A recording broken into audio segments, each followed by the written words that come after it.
Hello there. It's a beautiful spring day and I'm here at Chateau Seraphine in Pomerol. We're just sort of to the south of Chateau Seraphine, which I can just see probably about a kilometre away to the north here. Chateau Seraphine is a small, probably 2.2 hectare Pomerol property owned by somebody called Martin Krajewski and his family, and his daughter Charlotte makes the wine here. The family purchased the property in 2017 and almost immediately set about replanting quite a large portion of it.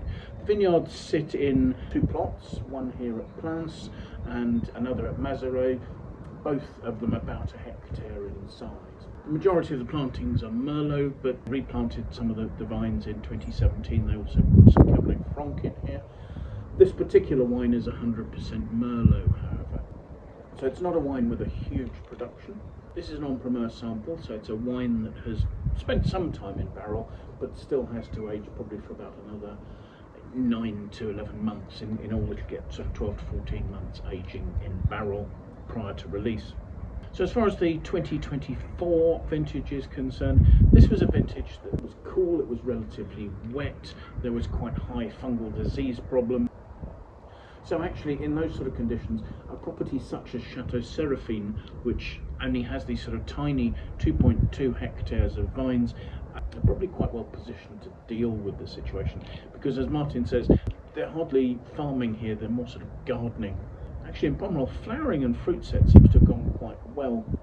And Pomerol has a relatively warm terroir, so I think some quite reasonable ripeness levels were achieved in the fruit. And my understanding is that they picked the best of their Merlot prior to the rain, and thus the Seraphine comes from that fruit, and the rest of the fruit went into their second wine, Innocence de Seraphine.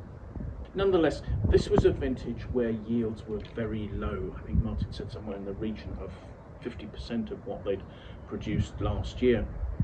And a lot of that is a result of some really quite careful sorting, both in the vineyard and then at the winery. They had two sets of tables, so the fruit would be sorted both as bunches, and then once it had been destemmed, the individual berries were sorted. The point of this being to get rid of any botrytis, but also to make sure that the fruit that made its way into the fermenting vats was completely healthy.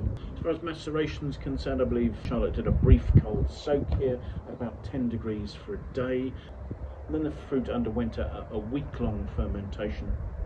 Temperatures were kept to about 26 degrees C, and following that, because it was relatively healthy, the fruit was able to undergo an extended maceration for about 3 weeks. Malolactic conversion followed in barrel. They are using 300 litre barrels, so slightly larger than the standard 225 litre barrique. The oak that was used was about 45% new, with the balance being second and third use barrels. The wine actually only has 13.5% alcohol, and I think this is a feature we'll see quite consistently in the wines of the 24 vintage, that they're about 0.5% in alcohol, lower than recent preceding vintages. Nonetheless, the wine clings well to the side of the glass and is forming some noticeable tears there. So this is a wine that should have plenty of fine tannin and glycerol probably in there, so that's suggesting richness and ripeness. So let's see what we make of the aroma, shall we?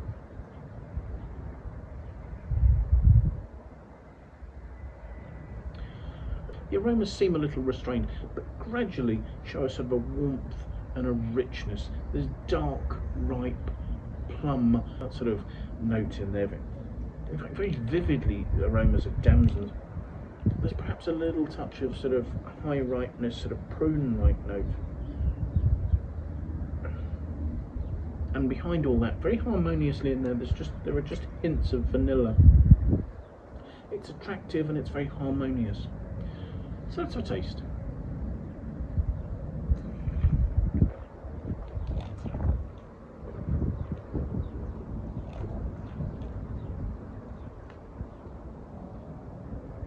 Again, the fruit is perhaps a little reticent to show itself.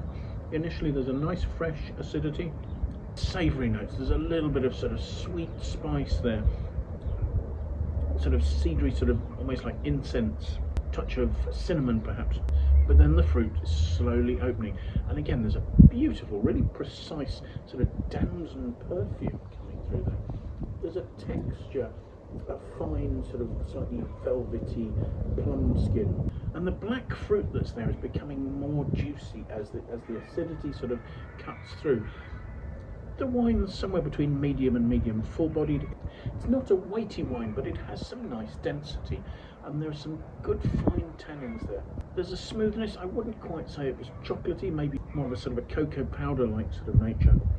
Freshness shows through really quite nicely at the end, where there isn't a warm alcohol to mar it, peaking up 1 or 2 notes of cinnamon and nutmeg in the sweet oat spices on the finish.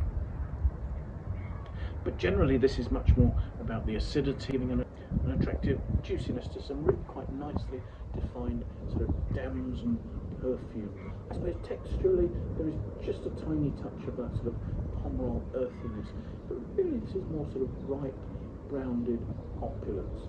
This is a very attractive wine, but it's not a wine with a lot of immediacy. It's developing on my back palate, and I think it's fair to suggest that that means that the wine will open with a little bit of time. Perhaps allowing it 3 or 4 years would be advisable. It's also suggested to me that these aren't necessarily wines that will have long aging capacities. I don't think there's going to be any hurry to drink this wine up. It's lovely and harmonious. But yes, it's probably a wine for drinking in the mid-term, sort of 5 years' time through to about 10 years' time. Will probably age for longer than that, but you don't need to. It has a lovely harmony, and once that fruit opens a little more, I think this will provide some delicious drinking. So thank you so much for joining us. I do hope you found the video of interest. If you've enjoyed it, do please press the like button. If you'd like to watch more of these videos, please subscribe to our YouTube channel, and that way you can also set yourself a notification. You're alerted every time we publish a new tasting. If you have any comments, please leave those in the comments box below. I'd love to hear what you think about the wines we're looking at, the tastings we're doing, or anything else that relates to that. If you have any friends you think might like to know about Chateau Seraphine or any of the other En-Primeur wines that we're looking at, do please feel free to pass the videos on to them. It would be great to have your endorsement in that way. I'm lucky enough to be in Bordeaux for the next 2 weeks or so, and I intend to post more of these tasting videos, so hopefully you'll join me for some of those. In the meantime, bye for now.